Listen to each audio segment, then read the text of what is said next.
Question 11 10 में लिखा गया है तो 9 के बाद 11 लिखिए। हैं हैं इसके पहले 9 लिखा था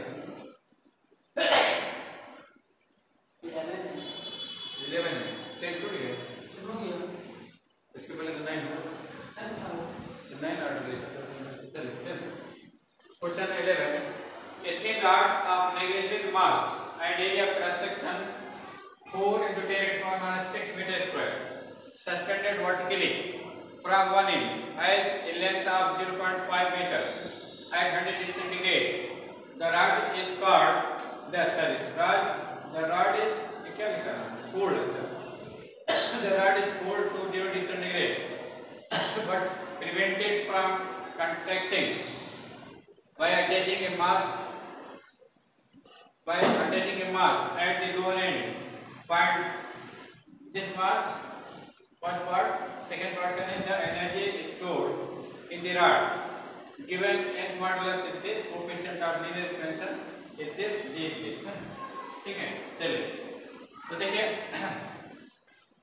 एक रॉड है जो कि एक रिजिड सपोर्ट से हैंग कर दिया गया है ना। A rod is hanged from a rigid support, ठीक है। और टेम्परेचर ऑफ रॉड कितना है बताइए? टेम्परेचर ऑफ रॉड के 100 degree centigrade, rod is at 100 degree centigrade, ठीक है। तो 100 डिग्री सेंटीग्रेड पर रॉड है और इसमें और क्या दिया है इन्होंने दिया कि करें कि रॉड का मास नेग्लिजिबल है और क्रॉस सेक्शनल एरिया कह रहे हैं रॉड का क्रॉस सेक्शन कितना कह रहे हैं क्रॉस सेक्शन ऑफ रॉड कह रहे हैं 10 to the power -4 into 10 to the power -6 metre square है ये cross sectional area suspended vertically from one end as a length L की वैल्यू करें 0.5 मीटर लेंथ कितना है 0.5 मीटर लेंथ हो गया और रॉड इज कूल्ड और रॉड का टेम्परेचर कितना दिया है गिवन कह रहे हैं 100 डिग्री सेंटीग्रेड है और T2 कह रहे हैं कि 0 डिग्री सेंटीग्रेड T2 क्या है 0 डिग्री सेंटीग्रेड और but prevented from contracting by attaching at the lower end, ठीक है और at the lower end this mass the energy is stored in the rod given a modulus है।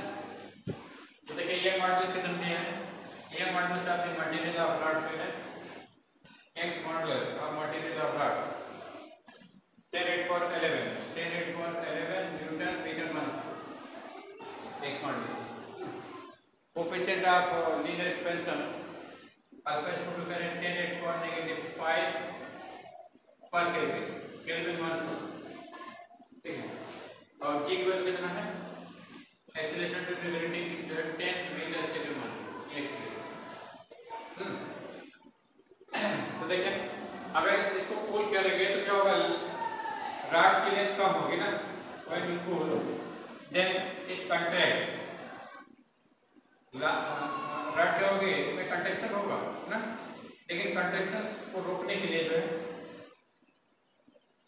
एक बेट यहाँ पर नहीं कर दे रहे यहाँ पर एक बेट लगा दे रहे mg ठीक है तो कंट्रैक्शन से जो टेंशन जनरेट होगा वो मास वेट mg से बैलेंस हो जाएगा वेट mg से क्या होगा बैलेंस हो जाएगा ना इतना वेट यहाँ पर किया जा रहा है कि कंट्रैक्शन से इसकी लेंथ ऊपर जाएगी है ड्यू टू टी लेकिन टी की इक्वल mg फोर्स लगा दें तो नेट फोर्स रॉड का 0 हो जाएगा तो रॉड की लेंथ अपनी बनी रहेगी ना ठीक है तो contraction produce tension produce in the rod क्या हो जाएगा mg बराबर हो जाएगा है ना ठीक है तो यहाँ पर जो टेंशन जनरेट हो रहा है on cooling the rod from 100 degree centigrade to 0 degree centigrade और जो टेंशन जनरेट हो रहा है उसकी वैल्यू किसके बराबर होगा weight of the mass hang from the lower end of the rod है ना तो T की वैल्यू क्या हो जाएगा mg हो जाएगा क्योंकि mg क्या कर रहा है इसको कांटेक्ट नहीं होने जा रहा है माने जितना इसमें टेंशन जनरेट हो रहा है उसको बैलेंस कर देगा ठीक है तो पहले फाइंड दिस मास इस मास की वैल्यू क्या होगी ये चीज आपको फाइंड करना है तो चलिए तो ये क्या कर रहा है T को बैलेंस कर रहा है मास ना तो टी को अगर निकाले किसी मेथड से तो मास हमारा आ जाएगा। तो टी कैसे निकालेंगे बताइए, टी की वैल्यू कैसे निकालेंगे? जैसे when a rod is climbed between two rigid supports and pulled, then tension generated in the rod, आप इक्वेशन आपने क्या निकाला था, y alpha a delta t निकाला था। क्या निकाला था हमने? जैसे दो रॉड को जो किसी रॉड को दो रिजिड सपोर्ट के बीच टाइट कर दीजिए, ठीक है, और इस तरह से टाइट करिए कि this support does not allow to contract ना, that tension develop in the rod, और this tension develop in the rod is given by the equation t equal to y alpha a delta t। ये चीज हम निकाल सकते हैं। c value पे रख दीजिए, तो t इक्वल टू क्या mg है ना, तो y alpha a delta t equal to क्या हो जाएगा, mg हो जाएगा। आपको मास निकालना है, tm इक्वल टू क्या हो जाएगा, y alpha a delta t upon g, इससे आपका क्या आ जाएगा, मास आ जाएगा ना। इतने मास की रिक्वायरमेंट होगी, which prevent the conduction on cooling. इतना मास नहीं कर दीजिएगा कि कूल करने पर जो इसमें कंडक्शन जनरेट होगा वो कंडक्ट नहीं होने देगा ना। तो चलिए इसे वैल्यू रख देते हैं। तो y की वैल्यू कितना है, m equal to y, y की वैल्यू कितना होगा 10 8 पर 11, x मॉडुलस कितना करें 10 8 पर 11, और अल्फा कितना करें, अल्फा जो 10 8 पर -5, क्रॉस सेक्शन कितना करें, क्रॉस सेक्शनल एरिया करें कि 4 × 10 8 पर -6 है ना। चेंज इन टेंपरेचर कितना है, चेंज इन टेंपरेचर 100 - 0, 100 - 0, ठीक है। तो 100 - 0 आपका 100 हो जाएगा अपॉन जी, जी वैल्यू कितना है, जी वैल्यू 10 है ना। तो m इक्वल टू कितना हो जाएगा, m इक्वल टू हो जाएगा आपका 4 × 10 8 पर 11 -5 -6 + 2 है ना, और -1, ये 10 ऊपर जाएगा तो -1 हो जाएगा, -1, ठीक। तो m इक्वल टू कितना हो जाएगा, m इक्वल टू 4 × 10 8 पर -11 ना, और देखिए ये 11 है, -5 -6 और +2 है ना, और ये ऊपर नीचे 10 है, ऊपर जाएगा -1 हो जाएगा। तो देखिए नेगेटिव पावर 11 है, पॉजिटिव पावर 11 है, कैंसिल हो गए, हाँ। 2 - 1 क्या होगा, 10 बचेगा। तो m की वैल्यू क्या हो जाएगी 40, m की वैल्यू क्या हो जाएगा 40 kg वेट ना। इतना आपको मास साइन करना पड़ेगा, कितना मास साइन करना पड़ेगा, 40 kg का वेट लगाना पड़ेगा। तो prevent conduction of the rod ना, रॉड के कंडक्शन को रोकने के लिए आपको 40 kg का वेट रॉड के लोअर एंड पर साइन करना पड़ेगा, ठीक है।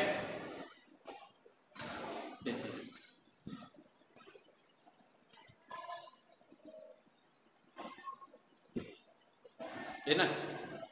अब उसके बाद तो मास आपको फर्स्ट पार्ट हो गया, कह रहे कि फाइंड दिस मास, तो मास आपने निकाल लिया 40 kg। अब उसके बाद सेकंड पार्ट क्या है, कह रहे कि the energy stored in the rod, ठीक है।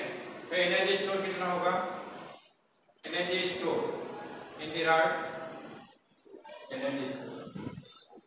एनर्जी स्टोर किसके बराबर होगा, 1/2 stress into strain into volume. Elastic energy store किसके बराबर होता है, 1/2 stress into strain into volume है ना। तो चलिए निकाल लीजिए। तो एनर्जी स्टोर जो है 1/2 stress into strain into volume into हो ना।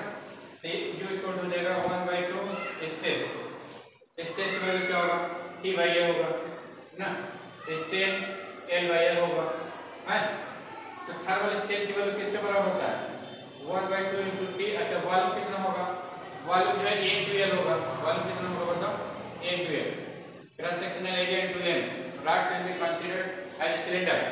तो एरिया ऑफ सिलेंडर क्या होगा, area sorry volume of cylinder क्या होगा, area of base into height ना। तो एरिया A है, height is length of the rod हो जाएगा। तो A क्या बताएगा, वॉल्यूम ऑफ द रॉड को बताएगा ना, ठीक है। तो देखिए यहाँ से आपका A L तो कैंसिल हो जाएंगे ना, ठीक है। तो क्या बचेगा 1/2 TL बच जाएगा, 1/2 टी है ना, 1/2 टी की वैल्यू कितना है, टेंशन आप निकाल चुके हैं, टेंशन की वैल्यू किसके बराबर है बताओ, mg के बराबर है, टेंशन किसके बराबर है, mg ना, mg लिख सकते हैं। और अब आपको क्या करना है, L निकालना है, L की वैल्यू कितना होगा बताओ, L की वैल्यू किससे निकालेगा, तो जैसे थर्मल स्ट्रेन स्टूडेंट कितना होता है, थर्मल स्ट्रेन, थर्मल क्या, क्योंकि यहाँ पर कूलिंग हो रही है, टेम्परेचर चेंज किया जा रहा है, इसलिए इसमें जो स्ट्रेन जनरेट होगा थर्मल स्ट्रेन होगा। थर्मल स्ट्रेन हमने प्रूव किया था, क्या होता है, coefficient of linear thermal expansion into temperature, change in temperature होता है। थर्मल स्ट्रेन की वैल्यू किसके बराबर होता है, coefficient of linear thermal expansion into change in temperature होता है ना।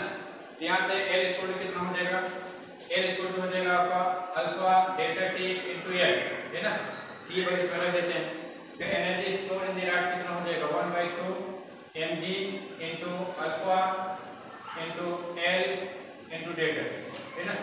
तो चलिए इसमें वैल्यू कर दीजिए, तो 1/2 m की वैल्यू 40 अपार्ट कर चुके हैं, g की वैल्यू 10 दिया गया है, अल्फा की वैल्यू कितना है, अल्फा की वैल्यू कह रहे हैं, अल्फा की वैल्यू कितना बताओ, और 10⁻⁵ तो राइट है 10⁻⁵, लेंथ इन द रॉड कितना है, रॉड की लेंथ कितना दिया है 0.5 मीटर, राइट है 0.5 मीटर, चेंज इन टेम्परेचर कितना होता है 100, क्योंकि 100 था, 100 से 0 तक कूल किया जा रहा है, तो चेंज इन टेम्परेचर क्या हो जाएगा 100 माइनस 0 डेट इज 100 ना, ये कितना हो जाएगा, ये हो जाएगा 20 है।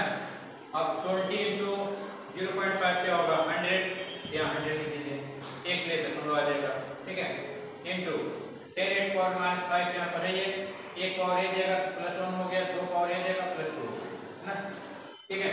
तो वैल्यू कितनी आ जाएगी, ये हो जाएगा 1.10 इंटू 10 इंटू 10⁻⁻2 ना, तो ये छोड़ कितना हो जाएगा, ये छोड़ हो जाएगा 0.1 जूल, इतनी एनर्जी इसके अंदर स्टोर होगी, ठीक है, इसके अंदर कितनी एनर्जी स्टोर होगी 0.1 जूल, ठीक है।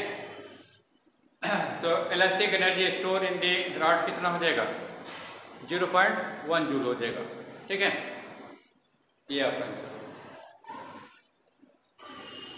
तो this is the solution of your question, ठीक। तो इस टाइप के क्वेश्चन जो है कंपटीशन क्वेश्चन होते हैं। चलिए कॉपी करिए, राइट डाउन।